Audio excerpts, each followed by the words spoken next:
And the funny part is I mostly grew up in Maine.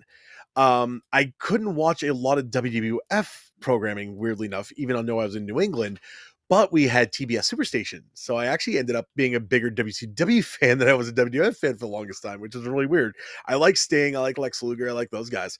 And what really made me always want to be a wrestler is the fact that you see these guys and they are these larger than life characters, and they're like, they go out there and they're doing all this really cool stuff and these storylines. Like here's a really weird one that's not popular, but I thought it was fun at the time: the Black Scorpion storyline.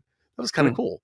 You get this guy doing magic and turning people to tigers, and it ended up being Ric Flair, but I mean, Right. in the moment it was cool, and then, you get getting in, like, I was a big wrestling fan all my life.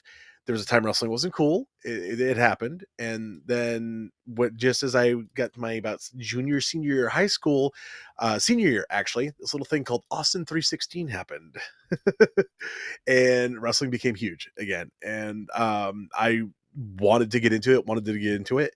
I reached out to a couple schools because there's no schools here in Maine. So I Yeah. reached out to a couple schools in New England.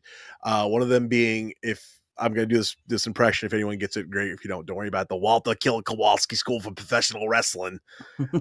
It's now Creative Pro, of course. Is it Creative Pro or oh crap? Is it Creative? Or I can't remember which one. It turned into one of the schools it still is now.